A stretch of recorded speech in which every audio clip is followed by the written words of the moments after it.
Assalamualaikum warahmatullahi wabarakatuh. Waalaikumsalam. Bismillahirrahmanirrahim. Alhamdulillahirabbil alamin. Wa bihi nasta'inu ala umuri dunya waddin.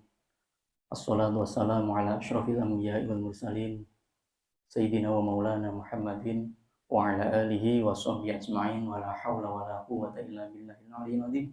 Amma ba'd. Hadratul muhtaramin, para alim ulama, para masyayikh, para sesepuh bini sepuh sedaya yang kita hormati, wabil khusus pada beliau Bapak Kiai Haji Mas'ud Masduki beserta Ibu Hajah Siti Munawwaroh yang kita tunggu-tunggu doa-doanya, kepada yang saya hormati Umi Minhatul Inayah yang kita tunggu-tunggu nasihatnya, ada seluruh santri-santri, mbak-mbak semua yang hadir dalam majelis ini, yang semoga senantiasa mendapatkan rahmat dari Allah Subhanahu wa taala. Alhamdulillahirabbil alamin, pada malam hari ini kita bisa bertemu kembali dalam acara bincang-bincang talk show yang dalam hal ini nanti akan dibersamai oleh Umi Minhatul Inayah. Oleh karena itu, mari kita syukuri dengan baca hamdalah bersama. Alhamdulillahirabbil alamin. Shalawatullahi wa salamuhu ala alladzi turja syafa'atuhu. Semoga rahmat azim dan keselamatan senantiasa tercurahkan kepada junjungan kita Nabi Agung Muhammad sallallahu alaihi wasallam. Umi dan juga mbak-mbak semua yang dirahmati Allah Subhanahu wa taala. Saya di sini selaku moderator, dan ini mungkin yang kedua kali dalam acara saya yang jadi MC atau moderator, yang ngisi adalah Umi.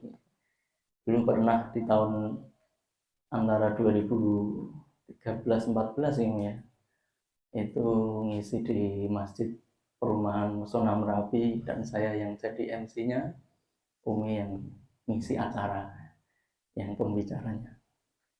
Dan pada malam hari ini tema yang akan disampaikan Umi sangat menarik sekali, yaitu temanya tentang cinta.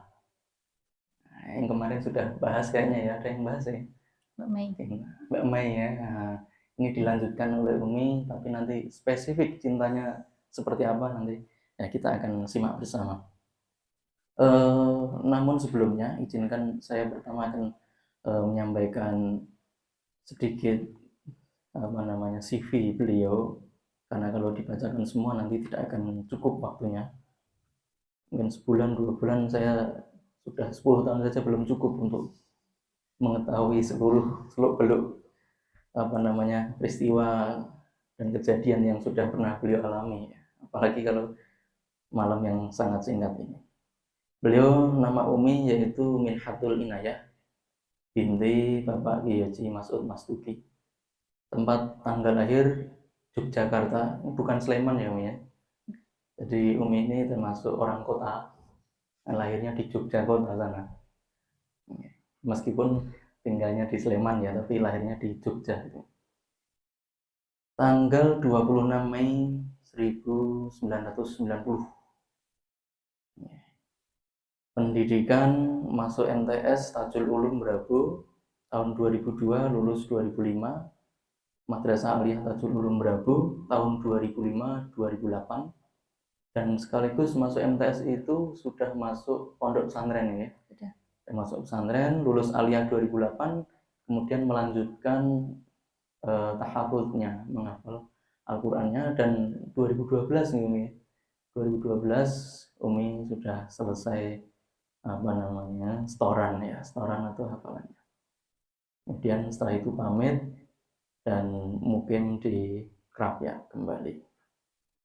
Hobi menulis, mungkin ada yang sama ya, ada yang hobi menulis status, nah misalnya menulis itu, membaca status juga, statusnya orang-orang. Kemudian cita-cita menjadi guru, dan alhamdulillah sudah tercapai sejak dulu ya, di pondok pun sudah mengerti menjadi guru ya. guru ngaji juz amma itu, ya. Dan itu bagian dari menjadi guru. Pengabdian beliau dulu pernah menjadi muallimah di UI, tapi belum ketemu Mbak Novi karena Mbak Novi sudah S2. Kalau yang ikut biasanya yang S1 itu di UI itu ada program taklim selama 4 atau 6 semester.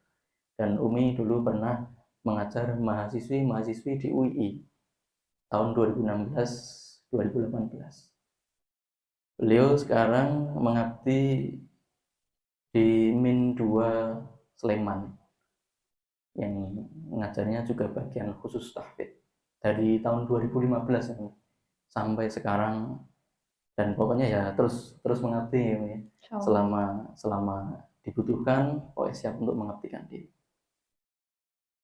Dan punya salah satu kenangan juga, dulu itu Umi juga merupakan atlet sepak bola. Nah, ini mungkin yang belum banyak yang tahu kan, pas waktu SD di depan masjid ini main bolanya tidak hanya dengan sama-sama perempuan, tapi ada yang laki-laki juga. Nah, ini dulu, tapi sekarang nggak dilanjutkan lagi ya, atletnya yang bagian sepak bola tidak dilanjutkan lagi. Kemudian ada prestasi, ya, prestasi Umi sangat banyak, tapi saya sebutkan 2 saja. Pernah menjadi juara kedua lomba baca puisi se-Karisidenan Semarang tahun 2004. Jadi Umi ini puitis sekali. Mungkin kadang-kadang saya juga sering ya ngobrol itu kayak beliau membaca puisi itu, mendengarkannya itu. Kalau saya membalasnya kan ya biasa-biasa saja, tapi kalau Umi itu puitis kadang-kadang dari kata-kata beliau. Kemudian yang kedua, beliau juga pernah juara 1 lomba menulis Jawa Tengah, seprovinsi Jawa Tengah tahun 2007, ini waktu aliyah ini. Dan sampai sekarang sebenarnya Umi juga masih senang nulis ya. Nulis cerpen itu kan, dan itu menarik sekali. Bahkan ada yang pernah dibaca berapa ribu. Pernah itu di komunitas penulis. Itu berapa itu? Berapa ribu? 1000 lebih. Iya, pernah baca tulisannya itu dibaca 1000 orang lebih, dan apresiasinya luar biasa. Baik itu, dan yang terakhir moto hidup dari Umi, yaitu Allah tidak pernah menciptakan sesuatu yang sia-sia, maka bermanfaatlah semampunya. Hanya kemampuan kita untuk menjadi orang bermanfaat itu beda-beda pasti ya, tapi tetaplah menjadi orang yang bermanfaat. Baik, saya kira itu pengantar dari saya, dan bahasan pada malam hari ini sangat menarik untuk disimak, yaitu tentang cinta tadi. Nah, untuk selebihnya nanti biar Umi yang akan menjelaskan sampai selesai waktu dan tempat, kami persilakan. Oke. Terima kasih Abi atas waktunya. Assalamualaikum warahmatullahi wabarakatuh. Waalaikumsalam warahmatullahi wabarakatuh. Bismillah, alhamdulillah, wassalatu wassalamu ala rasulillah, la hawla wa la quwata illa billah, amma ba'dah. Alhamdulillahirabbil alamin. Pertama-tama yang saya hormati Bapak Kiai Haji Masud Masduki beserta Ibunya Hajah Siti Munawwaroh selaku pimpinan Pondok Pesantren Ar-Rabithah. Yang saya hormati Abi Asyar Mu'ala SHI MHI selaku pengasuh Pondok Pesantren Ar-Rabithah Putri yang selalu kita nantikan nasihatnya. Dan yang saya sayangi anak-anak semuanya yang selalu menjadi qurrata a'yun untuk Abi dan Umi.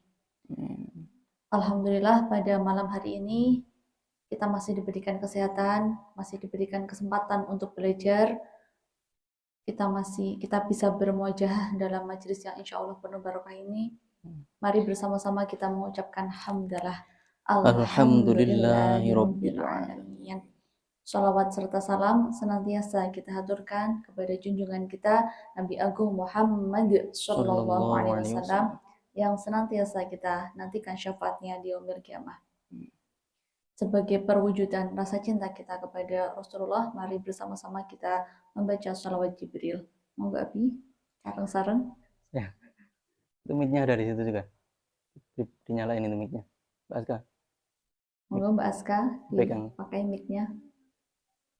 Sallallahu alaihi itu ya. Iya. Monggo sareng-sareng.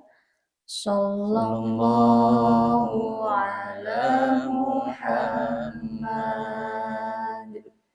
Sallallahu alaihi wasallam. Sallallahu ala Muhammad. Sallallahu alaihi wasallam. Ya, alhamdulillah. Yang selanjutnya, anak-anak yang saya sayangi, pada malam hari ini kita akan belajar tentang mencintai Al-Quran. Jadi dalam tahapan mencintai itu ada bahasa ta'aruf, yaitu mengenal, kemudian tafahum, memahami. Jadi kita akan mengenal Al-Quran. Jadi Al-Quran itu berasal dari kata qoro'ah yaqro'u Qur'anan, yang artinya bacaan. Jadi apa tadi? Al-Quran berasal dari kata ya, artinya apa? Bacaan. Itu menurut bahasa. Kemudian menurut istilah, Al-Quran adalah firman Allah yang diturunkan kepada Rasulullah melalui perantara malaikat Jibril yang menjadi pedoman dan petunjuk hidup untuk umat manusia. Jadi Al-Quran itu dulu tidak diturunkan langsung 30 juz, tapi bertahap selama 22 tahun, 2 bulan, 22 hari. Berapa tadi Mbak Ufi? Ya, dan di masa Rasulullah belum ada mushaf Al-Quran seperti saat ini. Jadi dulu ketika Rasulullah mendapatkan wahyu dari Allah, Rasulullah menyampaikan kepada para sahabat, kemudian sahabat menghafalkannya. Jadi budaya menghafalkan zaman dahulu itu luar biasa hebat. Jadi sahabat itu semangat kalau menghafalkan Al-Quran. Ada sahabat juga yang menuliskannya di pelepah kurma, di batang kayu, di kulit binatang yang sudah kering, di batu. Jadi seperti itu. Dan ingatan para sahabat saat itu luar biasa kuat. Jadi karena ketaatan kepada Allah, ketaatan kepada Rasulullah, jadi hatinya bersih, jadi hafalannya kuat.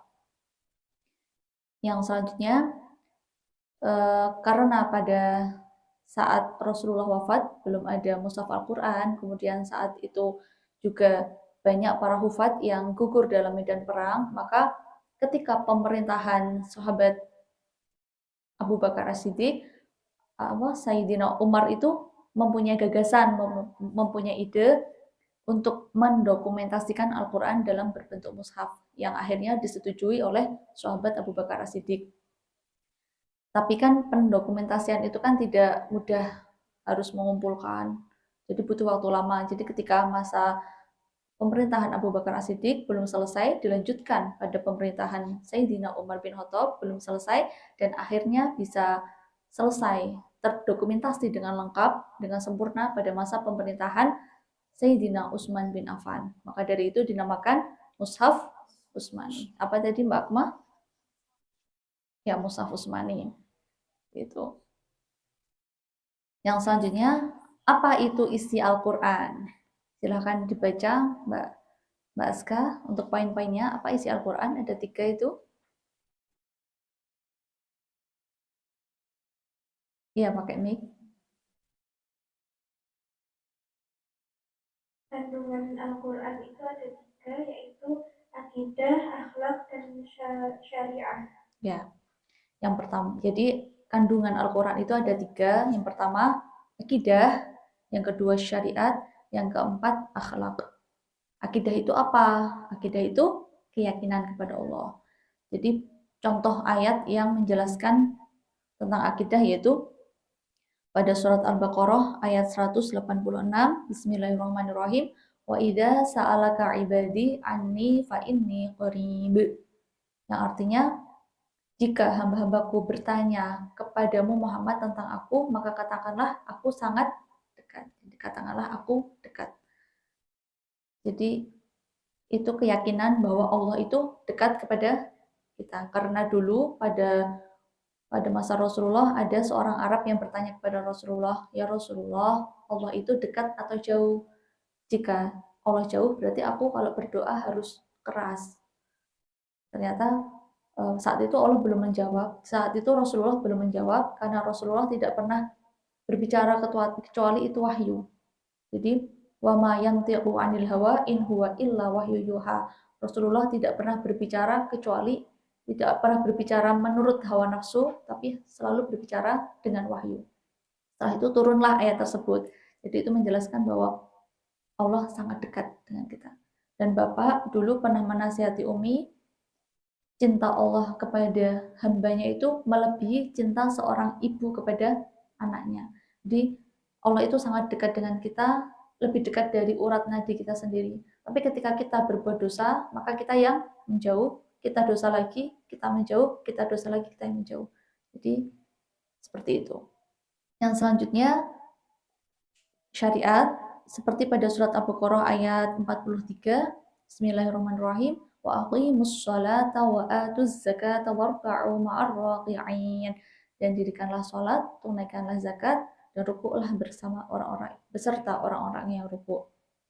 Jadi di sini ada perintah untuk melaksanakan sholat, menunaikan zakat, seperti itu. Jadi bisa difahami ya, insya Allah. Yang selanjutnya tentang akhlak. Akhlak itu seperti pada surat Al-Isra ayat 23, Bismillahirrahmanirrahim. Fala taqul lahuma uffin wa la tanharhuma wa qul lahuma qawlan karima. Dan janganlah, intinya ayat tersebut kita itu tidak boleh mengatakan kepada orang tua. Kita tidak boleh membentak orang tua, kita harus mengucapkan kata-kata yang baik kepada orang tua. Jadi kadang kalau mungkin anak-anak sering cocok dengan orang tua, tapi mungkin ada hal-hal yang mungkin kok kayak kurang cocok ya, bisa dibicarakan baik-baik, tidak boleh berani kepada orang tua. Sampai di sini bisa dipahami? Insyaallah. Ya. Dan Al-Quran itu ada berapa juz? Ya, 30 juz. Berapa surat? Ya, 114. Berapa ayat?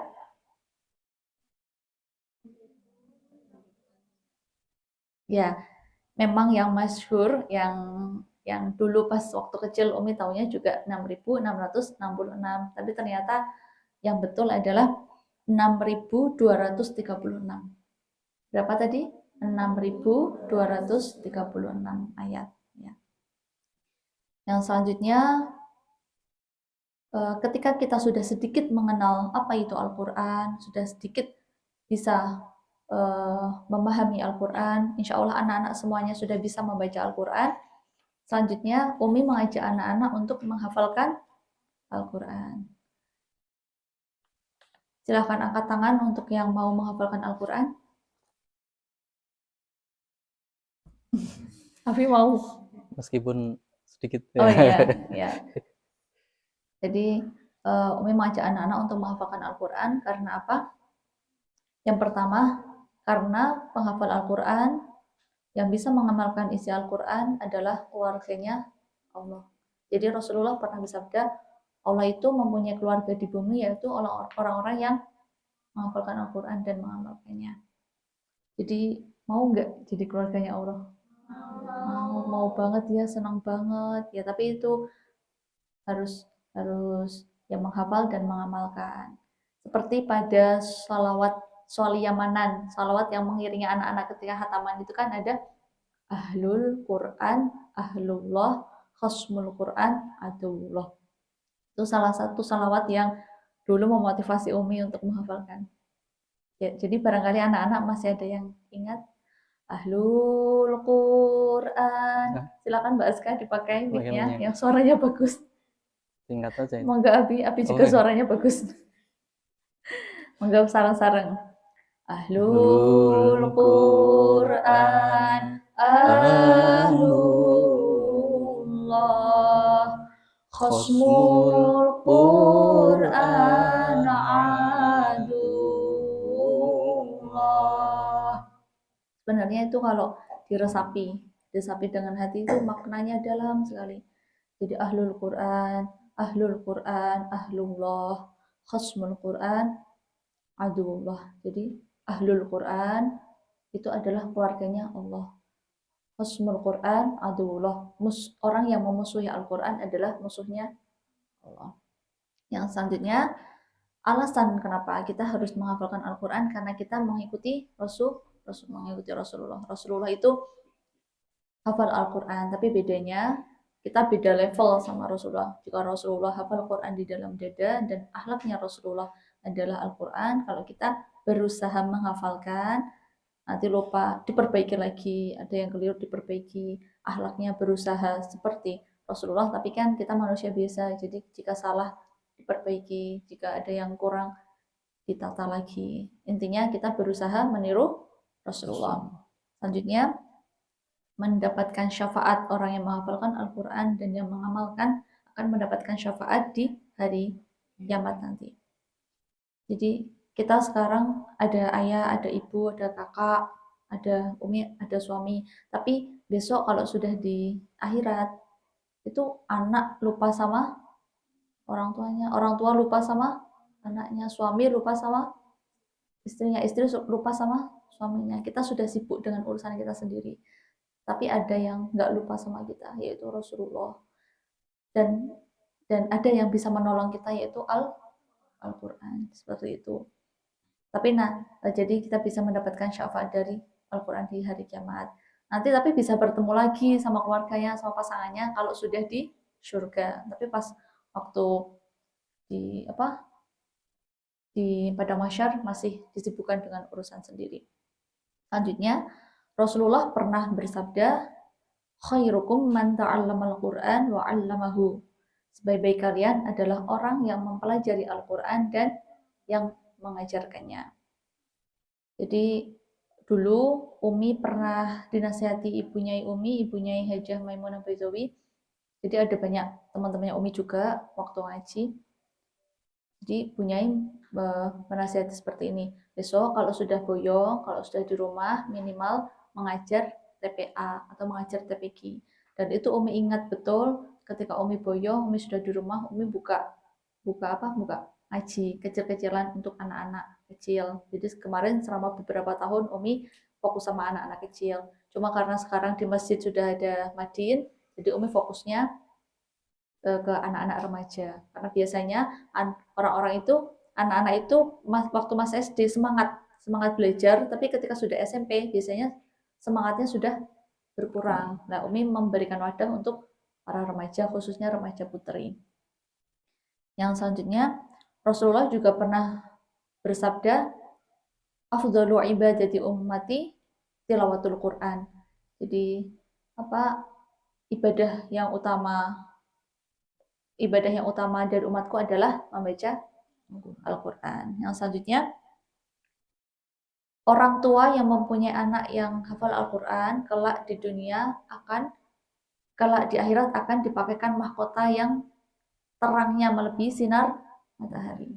Jadi mau seberapa baiknya kita sama orang tua di dunia, mau seberapa jutaan, puluhan, ratusan juta, ibaratnya puluhan juta, ratusan juta, atau berapapun tidak akan bisa menggantikan jasa, menggantikan pengorbanan orang tua kepada kita. Tapi yang penting kita di dunia sudah berusaha semampunya, nanti di akhirat kita akan memberikan kemuliaan kepada kedua orang tua kita. Kira-kira yang jadi orang tua kita senang nggak?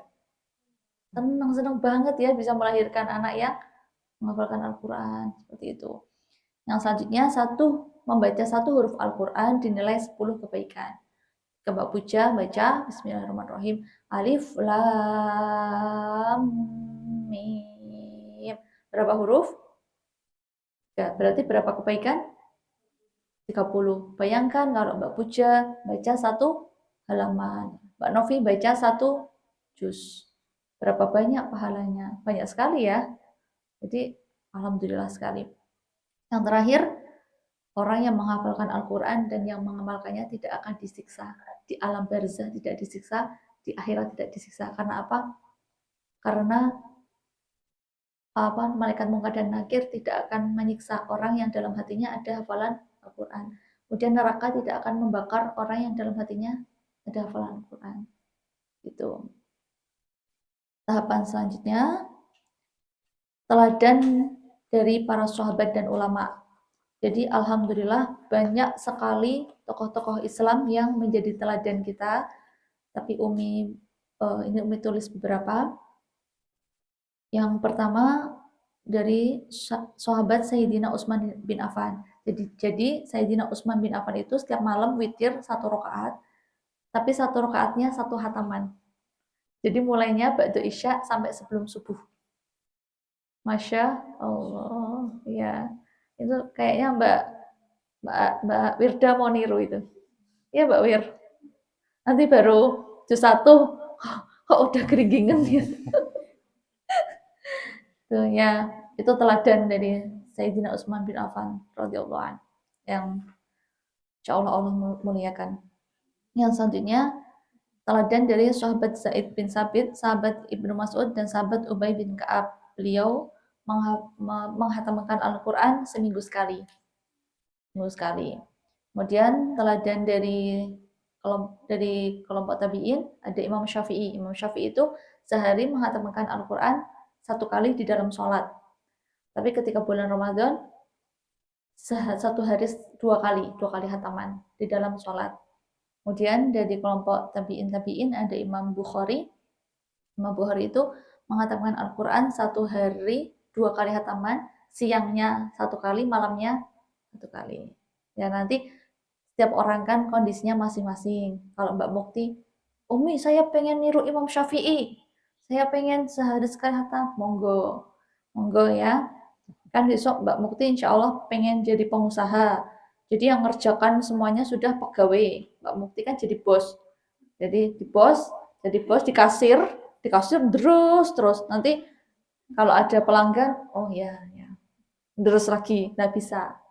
Tapi mungkin kalau Mbak Eza ada, ya Mbak Eza, Umi saya harus membagi waktu antara membaca Al-Quran, kuliah, dan kegiatan yang lain. Saya mau niru sahabat Zaid bin Sabit yang seminggu sekali hatam. Itu bisa. Karena kondisi orang beda-beda. Semuanya bagus. Yang selanjutnya, tentu menjadi seorang yang menghafalkan Al-Quran itu kebahagiaan yang tidak ternilai dan rasa syukur yang tidak terhingga. Tapi di balik itu semuanya, tanggung jawabnya kecil apa besar? Besar sekali, tanggung jawabnya besar. Yaitu yang pertama harus bertakwa kepada Allah. Bertakwa kepada Allah dimanapun, kapanpun, dalam keadaan bagaimanapun itu susah apa mudah? Susah apa mudah? Susah, rata-rata orang susah ya. Karena orang kan cenderungnya up down. Jadi kadang tuh imannya di atas, kadang imannya di bawah. Yang penting selalu berusaha untuk selalu memperbaiki diri. Jadi memperhatikan apa yang dilihat, apa yang diucapkan, apa yang didengar. Yang selanjutnya harus berakhlakul karimah. Jadi jika berkata yang baik, jika bersosialisasi dengan teman, dengan masyarakat yang baik, seperti itu. Contoh ketika siapa yang belum Umi panggil? Mbak Jingga. Sebelahnya Mbak Jingga siapa itu? Mbak Awa. Contoh temennya Mbak Jingga lagi gosipin orang. Oh ya udah Mbak Jingga diem. Udah diem. Tapi jangan malah gosipin. Ayo tuh tambah dikompor-komporin. Habis itu Mbak Jingga dapat kabar kan, diceritain ke Mbak Awa. Mbak Awa diceritain ke Mbak Sesa. Nah, kalau menghafalkan Quran usahakan begini, jika kita mengetahui aib satu orang, usahakan diam, udah cukup berhenti, nggak usah dilanjutkan ke orang lain. Tapi perempuan kadang kalau tahu apa, kamu tahu, tak ceritain, tapi jangan cerita siapa-siapa ya. Jadi ada tulisan seperti ini. Kalau laki-laki cerita sama laki-laki, Mas, jangan cerita siapa-siapa ya. Ya, udah. Tapi kalau contoh ya, perempuan cerita sama si A, temannya perempuan juga, Mbak, tak cerita nih, jangan cerita sama siapa-siapa ya. Ya. Nanti si A, Mbak, tak cerita nih, tapi jangan cerita siapa-siapa. Itu banyak sekali seperti itu. Makanya, yuk kita jadi perempuan yang bisa dipercaya. Kan saking banyaknya yang hati-hati bicara sama perempuan karena kadang kita ceritanya nasi terus kita dengar kembali sudah menjadi bubur. Jadi yuk yuk kita berusaha untuk menjadi orang yang bisa dipercaya. Nah, selanjutnya harus punya komitmen untuk menjaga hafalan karena rata-rata semangat menambah hafalan tapi kurang semangat mengulang hafalan. Padahal kualitasnya nanti ada pada murojaah. Kualitas hafalan seseorang itu ada pada murojaah. Yang selanjutnya menguatkan hafalan dalam sholat. Jadi anak-anak mengenal Kiai Haji Bahauddin Nur Salim yang kita kenal dengan Gus Baha. Ya, anak-anak santri online-nya ya. Umi juga santri online-nya Gus Baha, belum pernah ketemu. Padahal Gus Baha dulu di Jogja lama ya, Bi. Tapi Umi dulu belum tahu. Jadi beliau mengijazai para penghafal Al-Quran begini. Kalian kan sudah pernah setor sama manusia. Coba sekarang kalian setor sama Allah di dalam sholat. Gitu. Jadi nanti pernah setor sama manusia, pernah setor sama Allah. Mbak Akma. Wama apa ya? Allah Akbar. Suruh. Dan innal apa ya? Ya mungkin kita levelnya masih jauh di bawah Gus Baha. Kita belajarnya dari juz amma dulu. Shallallahu ala Nabi Muhammad. Ya. Kita belajarnya dari juz amma dulu, surat pilihan. Biasanya siapa yang kalau sholat suratnya kulhu? Angkat tangan. Angkat tangan siapa yang kulhu? Ayo semuanya ngaku. Semuanya kulhu. Itu nggak tahu ya, itu jadi favorit anak kecil sampai orang tua itu kayaknya kulhu ya, Bi. Itu kalau itu muridnya Anwar Zahid. Oh ya, muridnya Anwar Zahid. Gitu. Anwar Zahid itu kulhu gitu. Ya nanti kalau untuk mungkin tahapan awal kulhunya nanti rakaat kedua, yang rakaat pertama Ar-Rahman gitu. Jangan, pertama Al-Kautsar, kedua Al-Ikhlas, ketiganya nanti Wal Asri, Al-Asr. Itu kok tuh super kilat. Jadi ada sebuah tulisan indah. Shallallahu ala Nabi Muhammad. Ada sebuah tulisan indah yang pernah Umi baca seperti ini. Jadi, kenapa kamu kalau sujud tergesa-gesa untuk bangun? Padahal Allah itu yang paling mengetahui apa yang ada dalam hatimu. Kadang orang lain tidak selalu bisa memahami apa yang ada dalam hati kita, tapi ada yang paling memahami kita, yaitu Allah. Jadi ada yang benar-benar setia itu ya Allah, Al-Quran, Rasulullah, seperti itu. Yang selanjutnya harus punya manajemen waktu yang baik. Mungkin kalau yang fokus menghafalkan Al-Quran bisa lebih membagi waktu ya, karena fokus. Tapi kan di sini banyak yang sambil kuliah. Umi aku ada tugas ini, Umi aku ada acara ini, Umi. Nah, itu tuh mungkin karena manajemen waktu. Jadi harus punya jadwal dari bangun tidur sampai tidur lagi. Nanti punya jadwal seperti ini. Jadi bisa lebih tertata dengan baik. Anak-anak yang saya sayangi, yang terakhir ini adalah nasihat-nasihat dari para guru Quran yang menurut Umi sangat berarti untuk hidupnya Umi. Umi bacakan yang pertama dari Simbah Kiai Haji Mufid Mas'ud, pengasuh Pondok Pesantren Sunan Pandanaran. Ya. Beliau pernah ngendikan Al-Quran yang dibaca saiki rasanya pahit koyok ngombe jamu, tapi mengko nek wis iso istiqomah rasanya manis koyok madu. Coba kita mengingat memori kita pada waktu kecil, kita menghafalkan surat Al-Bayyinah sama Al-Alaq, itu muter Al-Alaq, Aro'aitalnya kebalik. Tapi seiring berjalannya waktu, alhamdulillah dikasih lancar sama Allah. Kemudian yang pernah menghafalkan juz 2 wa idza talaqtumun nisa, itu siapa yang merasa pusing? Siapa angkat tangan? Tidak ada yang pusing? Oh, sudah mulai angkat tangan satu persatu. Oh ya, banyak yang merasa pusing. Umi ingat sekali dulu pada waktu masih di pondok, Umi malam-malam Umi sendirian di depan koperasi pondok yang sedang tutup. Pokoknya suasananya itu syahdu sekali. Malam-malam sendirian di depan koperasi yang tutup. Umi itu sambil menyentuh juz 2 itu.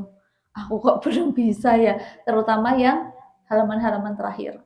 Tapi seiring berjalannya waktu ternyata dikasih lancar sama Allah. Jadi betul sekali apa yang dingendika Mbah Mufid itu. Awalnya memang pahit, rasanya penuh perjuangan, tapi ketika sudah lancar rasanya manis sekali. Sekarang anak-anak insya Allah juz 2 sudah manis. Insya Allah.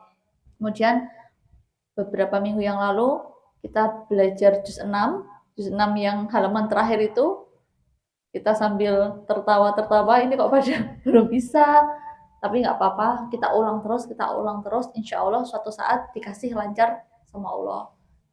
Dan itu bertahap, juz 6, 7, 8 sampai selesai. Jadi harus sabar, harus semangat, tidak boleh putus asa. Insya Allah nanti ada masanya anak-anak bisa. Tapi kalau udahlah aku nyerah, ya nggak bakal bisa, mau usia setua apapun ya nggak bakal bisa. Tapi kalau baiklah, saya menerima, saya memang belum bisa, tapi saya mau berusaha, saya mau memperbaiki dari perhalaman. Insya Allah nanti bisa.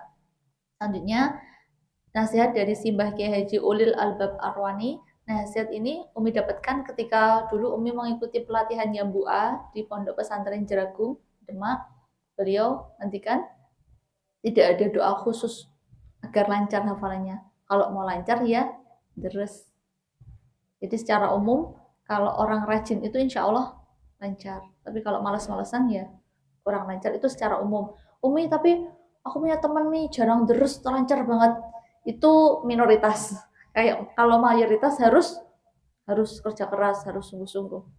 Nah, selanjutnya dari Bapak Profesor Dr. Kiai Haji Quraish Shihab yang menulis tafsir Misbah ya. Beliau pernah ngendikan hufat itu bukan hanya orang yang menghafalkan Al-Quran, tapi orang yang menyimpan hafalan di dalam dada, kemudian mempraktekkan isinya. Selanjutnya dari ibunya Hajah Maimunah Baidawi, ibunya Umi pernah berpesan untuk mbak-mbak yang sudah hatam Quran. Dan seperti ini pesannya, setiap ba'da sholat, usahakan membaca Al-Quran 1 juz. Jadi sehari bisa 5 juz. Kalau sehari 5 juz, hatam berapa hari sekali? 6 hari sekali bisa hatam. Itu nasihat dari ibunya Umi. Tapi ibu-ibu kan sosok yang bijaksana. Jadi kalau bisa ya 5 juz, kalau belum bisa ya 3 juz, seperti itu. Selanjutnya dari ibunya Hana Zamzami yang biasanya Umi dengarkan dari YouTube. Anak-anak barangkali ada yang suka mendengarkan. Iya, Mbak Ufi. Jadi beliau pernah ngendikan kalau sudah mempunyai keputusan untuk menghafalkan Al-Quran berarti harus mau murojaah. Sampai dulu Bunyai Hana Zamzami itu pernah cerita pada waktu pengantin baru masih memperjuangkan hafalan, anaknya banyak, itu sampai kalau masak itu Qurannya diletakkan di tembok sambil ngaji, sambil goreng, sambil ngaji. Jadi kalau sudah berumah tangga kadang kita kesulitan mencari waktu untuk membaca Al-Quran, sudah berkeluarga, sudah punya banyak urusan, tapi jangan jadikan itu alasan saya nggak bisa deres, karena ibunya Hana Zamzami memasak sambil menghafalkan Al-Quran. Ibunya Nafisah Ali yang pondok pesantren Ali Maksum itu kalau di mobil sambil murojaah. Jadi banyak waktu sebenarnya. Contoh Mbak Jingga kan kadang naik motor sama Mbak April, contoh kan. Mbak April kan yang di depan, berarti Mbak Jingga di belakang kan biasanya ngapain? Melihat pemandangan. Jadi melihat pemandangan sambil murojaah. Mungkin Mbak Jingga kan ada juz tertentu yang sudah lancar itu dibaca jalan. Mbak Akma kalau di depan fokus di depan. Tapi kalau Mbak Akma pas naik motor sama Mbak Mukti di depan, Mbak Akma di belakang sambil murojaah, seperti itu. Jadi sebenarnya dimanapun kapanpun kita itu selalu bisa murojaah. Ya dipilih aja, dipilih yang sudah bisa. Kalau yang belum bisa mungkin bisa pakai aplikasi Al-Quran seperti itu. Yang penting kita memahami kondisi, jangan sampai ada orang banyak di bis bawa ngaji keras, itu mengganggu ya Bi, seperti itu. Ya kita niatnya ibadah tapi jangan sampai mengganggu orang lain, pelan-pelan. Kalau ada banyak orang yang pelan-pelan. Kalau di rumah agak keras nggak apa-apa, tapi kalau di masjid umum, di tempat umum pelan-pelan. Jadi anak-anak yang saya sayangi, mungkin itu yang bisa Umi sampaikan. Untuk waktu dan tempat saya kembalikan kepada Abi.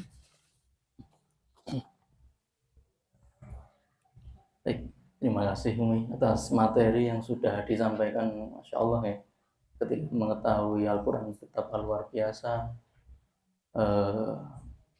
isinya juga luar biasa, kemudian banyak hal-hal yang menarik sekali tadi yang sudah disampaikan oleh Umi, dan Mbak-mbak juga sudah menyimak dengan baik insya Allah.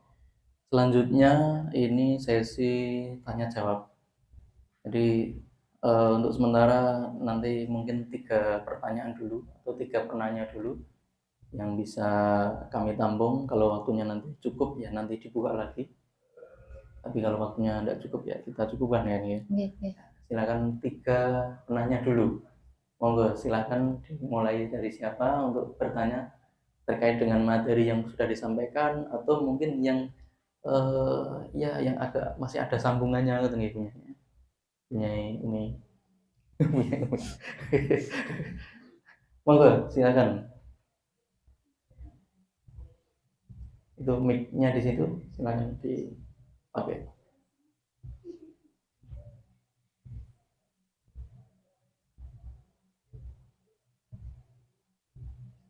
Silakan Mbak Risma ya.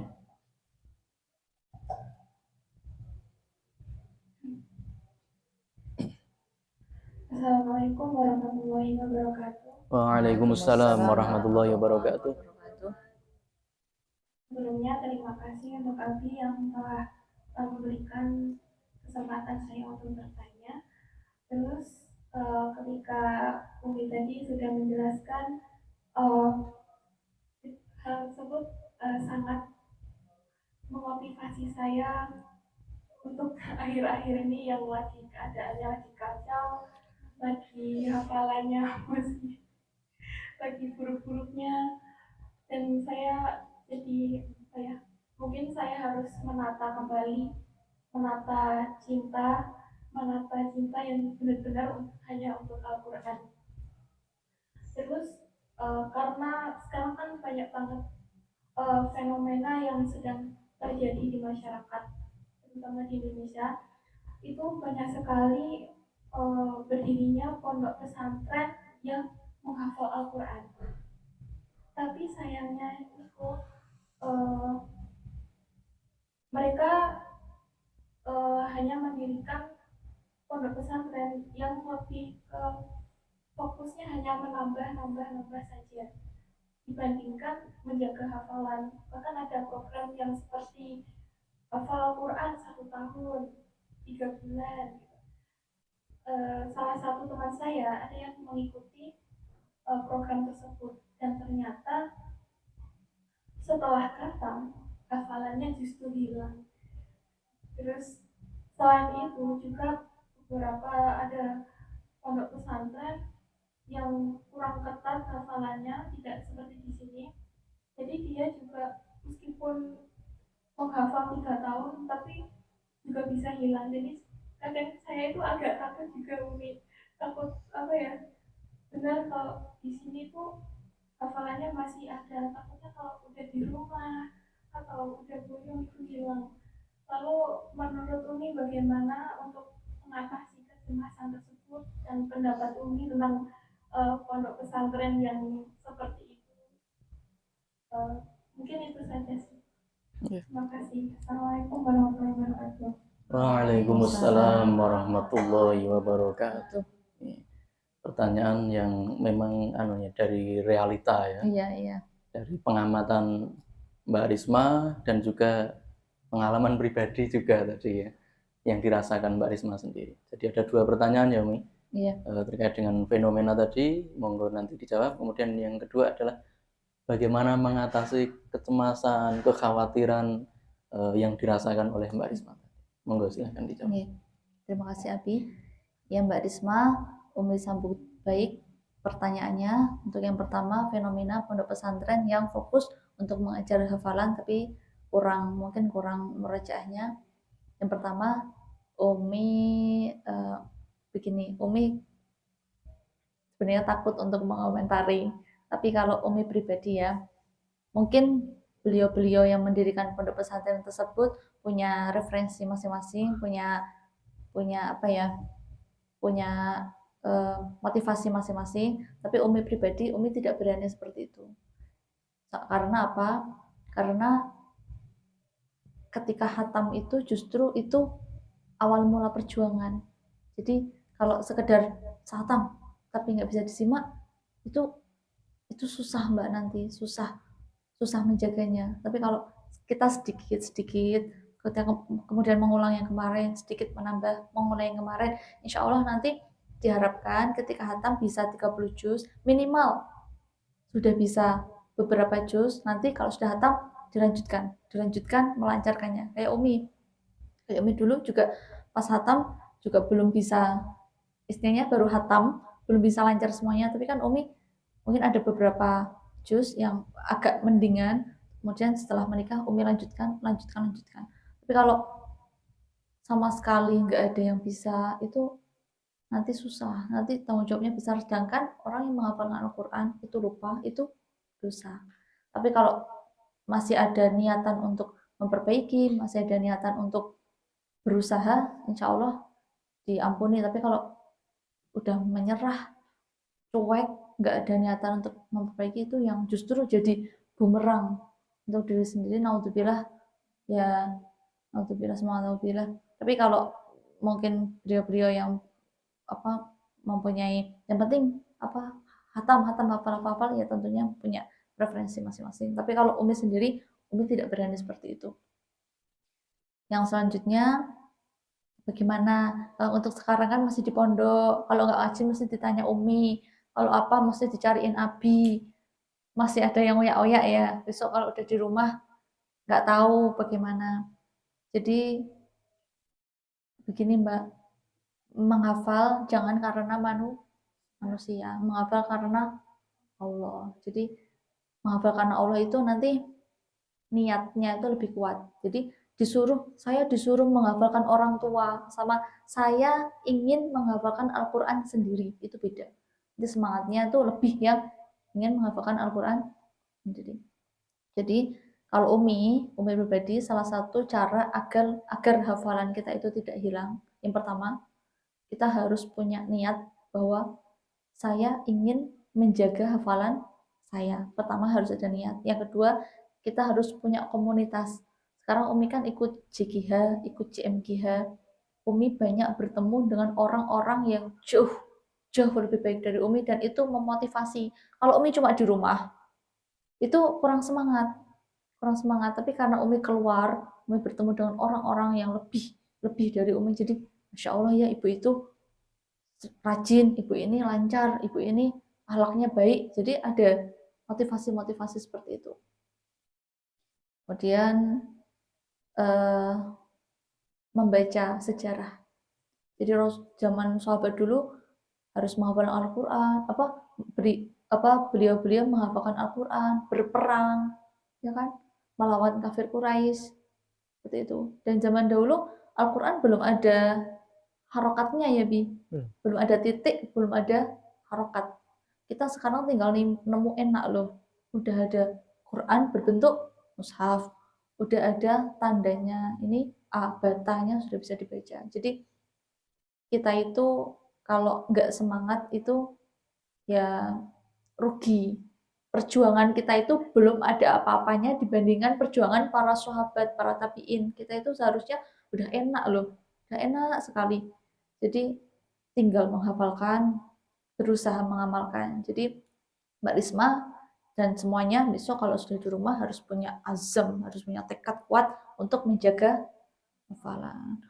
Umi tapi ada si A itu anu Mi nggak mau, malah nggak jaga hafalannya, malah eh, kurang semangat. Ya udah si A biar si A, kita punya urusan sendiri, kita punya tanggung jawab kepada Allah, harus menjaga hafalan. Mungkin seperti itu Mbak Risma. Barangkali Abi mau menambahi. Ya, terima kasih untuk jawaban dari Umi tadi, sudah sangat bagus sekali ya jawabannya. Artinya setiap orang mungkin punya metode tadi ya. Dari kesimpulannya itu metode itu kan banyak sekali. Dan saya kira yang 1 bulan khatam, 3 bulan khatam itu juga ada nilai positifnya. Tapi nilai yang negatif tadi mungkin yang diketahui oleh Mbak Risma ada hal-hal yang kurang cocok dengan Umi juga ya, dengan hal yang seperti itu karena itu memberatkan tadi. Tapi tetap pasti ada sisi positifnya juga. Ya mungkin bisa 1 tahun, 1 bulan khatam di tempat itu, kemudian melanjutkan di tempat lain untuk melancarkan, itu juga kan sangat bagus. Kalau kita mau ambil yang sisi positifnya, karena setiap sesuatu likulli syai'in hikmatun gitu ya. Setiap sesuatu itu pasti ada hikmah tersendiri. Kemudian tadi yang kaitan dengan kekhawatiran Mbak Risma juga sudah dijawab oleh Umi, artinya bagaimana Mbak Risma ini menempatkan Al-Quran itu di posisi mana. Tinggal itu saja. Al-Quran, Yun Sewu, apakah ditempatkan di bawah? Na'udzubillah, jangan sampai. Atau di tengah, berarti biasa-biasa, sedang-sedang saja. Di tengah, itu juga masih kurang sopan ya, kurang sempurna. Ya. Nah, berarti Al-Quran di mana? Ya taruh paling atas. Utamakan Al-Quran. Maka Nyun Sewu, kalau ada bapak ibunya jenengan yang dulu pernah ketemu Abi Umi ke sini, itu yang pertama itu ya, yang utama itu ngajinya. Kuliah atau yang lain-lain itu adalah sampingannya. Jadi yang utama itu Qurannya dulu. Jadi khususnya menghafalkan, ya hafalannya itu betul-betul dijaga semampunya. Saya kira itu ya kesimpulan dari Umi tadi. Baik, itu pertanyaan dari Mbak Risma sudah terjawab. Kemudian pertanyaan yang selanjutnya, monggo silahkan. Barangkali ada yang mau bertanya. Mbak Novi. Silakan Mbak Novi, monggo.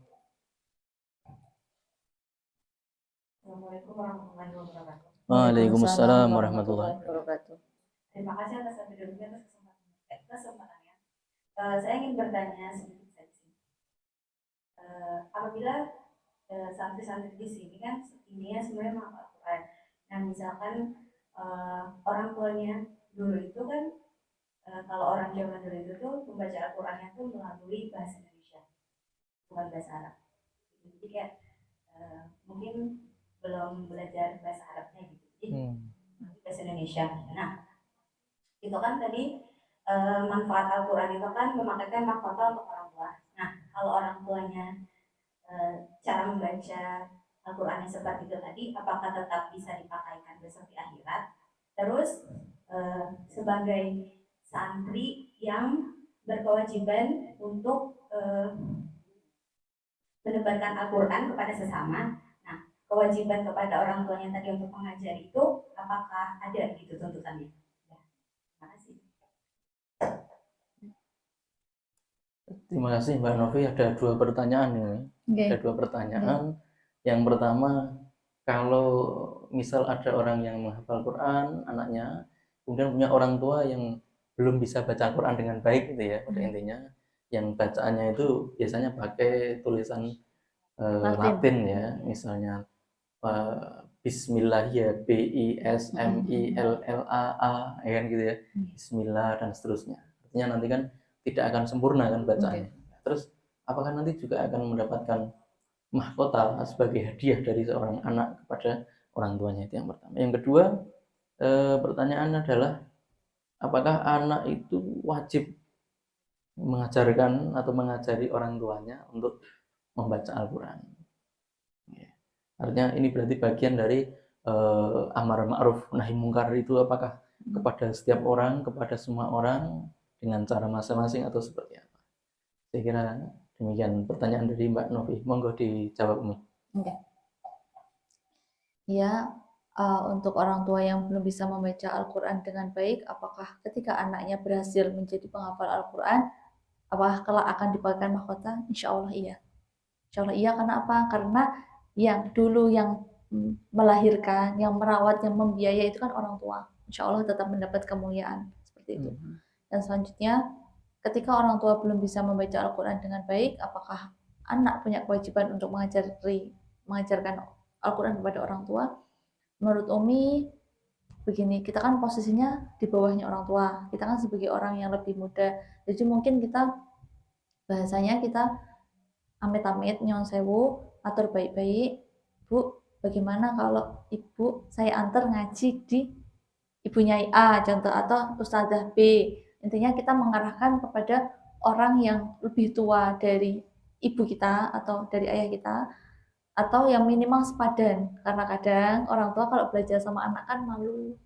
Jadi orang tua kalau belajar sama yang lebih muda itu malu, apalagi sama anaknya. Jadi mungkin bisa matur baik-baik, diantar ke Bu, nyun sewu, kalau diantar ke punya ini gimana nanti biar ibu bisa belajar gitu. Jadi seperti itu kalau menurut Umi. Monggo barangkali ada tambahan dari aku. Terima kasih tadi jawaban Umi bahwa anak itu tetap akan memberikan mahkota kepada ibunya. Ya tadi sebagai sebuah penghargaan yang luar biasa untuk seorang orang tua ya, orang tua. Yang pertama, yang kedua, anak itu tidak langsung mengajar ke ibunya, ke orang tuanya, karena tadi pasti nanti akan ada perasaan-perasaan yang kurang nyaman dari orang tua. Tetapi mungkin kalau ibunya itu yang pengen, itu beda lagi ya. Kamu kan udah bisa ngaji, aku diajarin ngaji ya. Nah, misal itu seperti itu, itu wajib. Itu di samping wajibnya adalah karena permintaan atau diperintah orang tua. Yang kedua, memang anak itu sudah ada kemampuan. Tapi solusi yang paling nyaman tadi adalah kalau memang tidak diminta orang tua, ya mungkin ibunya, orang tuanya dikenalkan dengan ibu nyai atau pak yai siapa yang bisa dan kerso ngajari Al-Quran tadi. Itu bagian dari amar ma'ruf nahi, ngajak-ajak kebaikan, karena anak itu tetap wajib amar ma'ruf nahi mungkar terhadap orang tuanya, meskipun tetap caranya dengan cara yang tepat ya. Tidak sama dengan orang tua memberikan perintah ke anaknya, beda ya, karena kita sebagai posisi seorang anak tadi ya. Saya kira itu jawaban dari Umi tadi, Mbak Novi ya, sudah bisa dipahami ya. Kemudian pertanyaan ketiga, silakan pertanyaan ketiga, silakan Mbak Jingga.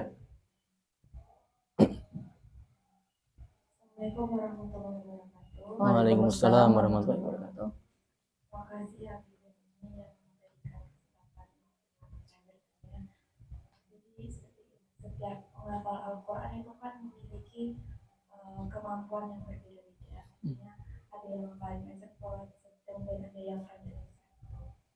Nah, kalau dari Umi sendiri, mungkin ada tips atau metode ala Umi menghafal yang barangkali bisa kami ikutin untuk menghafalnya. Terima kasih. Assalamualaikum warahmatullahi wabarakatuh. Waalaikumsalam warahmatullahi wabarakatuh. Metode Umi, dari Mbak Jingga tanya tentang metode menghafalkan ala Umi itu seperti apa. Oh iya. Ya, minta tipsnya biar nanti bisa diterapkan, kalau memang nanti cocok untuk diterapkan oleh anak-anak biar bisa menghafalkan. Ini berarti dari cara membuat setoran dan menjaga hafalannya ya. Setoran baru ya terutama. Monggo Umi, silakan. Ya Mbak Jingga, terima kasih atas pertanyaannya. Memang kemampuan orang itu kan beda-beda. Umi itu punya teman cerdas banget, menghafalkan satu halaman itu bisa 5 menit sampai 10 menit. Itu sampai kok bisa ya banyak teman yang kayak gitu. Tapi ya itulah orang itu masing-masing. Dan Umi sendiri merasa bahwa kalau diantara pinter, sedang, sama nyun ngapunten kurang, Umi tuh ngerasanya kayak setengah, maksudnya kayak ya nggak cepet banget tapi juga nggak lama banget. Umi sedang, Umi merasanya biasa aja. Jadi Umi dulu caranya seperti ini. Contoh ketika kita menghafalkan ayat 1, lalu kita menghafalkan ayat 2, itu kita ulangi dari ayat 1. Kita menghafalkan ayat 3, kita ulangi dari ayat 1. Kita menghafalkan ayat 4, kita ulangi dari ayat 1. Sampai ayat 10 contoh, itu kita bawa terus ayat 1. Karena apa? Kalau menghafalkan ayat 1 ditinggal, ayat 2 ditinggal, ayat 3 ditinggal, udah sampai ayat 10, biar langsung biar. Jadi dulu Umi pernah mengikuti pelatihan menghafalkan Al-Quran. Jadi zaman dulu kan ada anak laki-laki yang berusia 7 tahun sudah hafal Al-Quran, namanya Musa. Ada pernah dengar? Jadi pernah datang ke UII, Umi pernah melihat secara langsung Musa dan ayahnya berpesan seperti ini. Menghafalkan Al-Quran itu ibarat kita membangun rumah. Jadi kan batako, kalau batakonya sudah kering, ditambah batako lagi, batakonya yang sini bawahnya sudah kering, ditambah lagi. Jadi nanti ketika sudah tinggi, jatuh enggak? Kalau sudah kering? Enggak jatuh karena kuat. Tapi kalau nambah satu masih basah, tambah dipaksa sampai tinggi, ambruk kayak gitu. Jadi ya memang harus sabar, harus diulang dari ayat 1 seperti itu. Umi, tapi kok Mbak A itu kok cerdas ya Mi, aku kok kayak susah gitu. Nggak apa-apa. Allah itu sudah menciptakan kita itu adil, ada lebihnya, kurangnya masing-masing, nggak apa-apa. Kita sudah diberikan hidayah untuk mau mondok, mau menghafalkan Al-Quran, itu sebuah anugerah. Jadi menyadari aku itu sedang aja, tapi nggak apa-apa, aku mau berusaha. Atau contoh, ada yang mungkin ngerasa kok ada orang yang cepet ya Mi, ada orang yang sedang, kok aku kok kayak lama gitu prosesnya, harus kerja keras setiap malam, harus yang lainnya tidur aku harus menghafalkan, yang lainnya belum bangun aku harus bangun. Kenapa ya Mi? Nggak apa-apa. Tapi untuk orang yang mungkin usahanya lebih, itu pahalanya 2. Dapat pahala menghafal, dapat pahala sabar. Kalau orang yang cepat malah pahalanya pahala menghafal, kan dia nggak sabar, kan dia cepat. Jadi Allah itu adil ya. Jadi kalau menghafalkan, aduh gitu, nggak apa-apa, sabar. Orang itu punya perjuangannya masing-masing dan kita memperjuangkan hafalan Al-Quran. Tapi nasihatnya Umi ya, jangan sampai berhenti di tengah jalan. Udah juz 7 selesai, udah juz 9 selesai, juz 15 selesai. Kalau bisa tetap dilanjutkan. Kemudian mungkin dulu pernah ada yang ngobrol sama Umi, sharing, seandainya menghafalkan Al-Quran tapi tidak 30 juz bagaimana?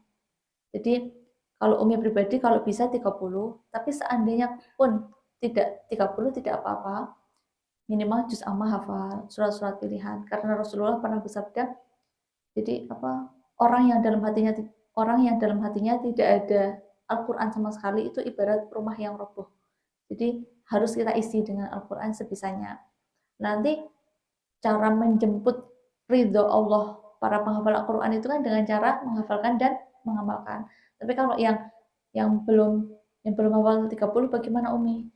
Kan bisa mengamalkan walaupun tidak hafal 30 juz. Dan kemudian kalau tidak hafal 30 juz pasti ada kelebihan yang lain. Contoh, Mbak Mukti besok jadi pengusaha, lancar usahanya. Contoh ya Mbak Mukti, amin. Kemudian Mbak Mukti pada waktu ulang tahunnya Mbak Mukti masak, diantar ke pondok, Mbak Mukti masak, diantar ke tetangga. Itu kan berarti menjemput ridha Allah dengan sedekah. Contoh Mbak siapa? Mbak Novi contoh. Besok semoga Mbak Novi hasil maksud menjadi ibu dosen. Jadi mengajarkan kepada mahasiswinya. Kemudian ketika besok sudah menikah, taat kepada suaminya. Taat 100%. Apalagi Mbak Novi, Mbak Novi, pokoknya taat banget. Itu bisa menjemput ridha Allah melalui menjadi istri yang sholihah. Jadi banyak jalan menuju ridha Allah. Mungkin cukup Abi. Gitu tadi jawaban dari Umi terkait dengan metode yang dilakukan oleh Umi sendiri, dan mungkin nanti kalau itu cocok bisa diterapkan untuk mbak-mbak sekalian. Selanjutnya ini karena waktu sudah cukup malam ya, sebenarnya tadi masih banyak yang pengen bertanya ini, tapi karena waktu sudah tidak mengizinkan lagi, ya ini mungkin kita cukupkan sekian dulu untuk sesi tanya jawabnya ya. Mohon maaf ya mbak-mbak yang ada yang ingin tanya tapi waktunya tidak kebagian. Namun sebelum ditutup Umi, mungkin ada closing statement dari Umi. Oke.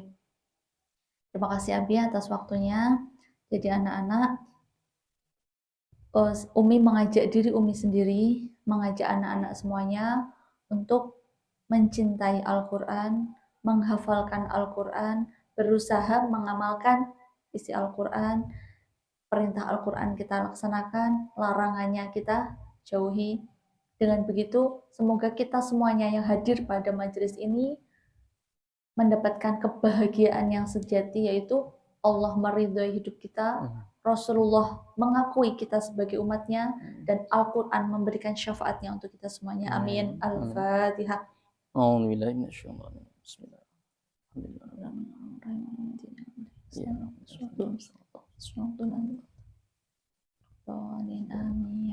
Jadi sebelum Umi tutup, Umi punya pantun untuk anak-anak. Umi punya pantun untuk anak-anak, itu bunga mawar warnanya merah. Abi cakep, Abi Oh, cakep. iya. Tadi kan udah latihan sama Abi. Lupa ya. Karena kadang-kadang kan cakep tidak harus diungkapkan kan. Oh iya. Dalam hati cakep. Iya, iya kan. Ulangi. Ulangi ya. Ya. Bunga mawar warnanya merah. Cakep. Kelopaknya harum, indah merekah. Cakep. Cantik wajah dibawa ke tanah. Cakep. Cantik hati dibawa ke jannah. Masya Allah. Luar biasa. Seperti itu, demikian yang bisa Umi sampaikan. Semoga ada manfaatnya untuk anak-anak semuanya. Amin. Semoga amin, juga menjadi pengingat untuk Umi yang masih belajar. Amin. Amin. Mohon maaf apabila ada kesalahan. Wabillahi taufiq wal hidayah. Wassalamualaikum warahmatullahi wabarakatuh. Waalaikumsalam warahmatullahi wabarakatuh. Terima kasih pada Umi, kita berikan aplaus ya.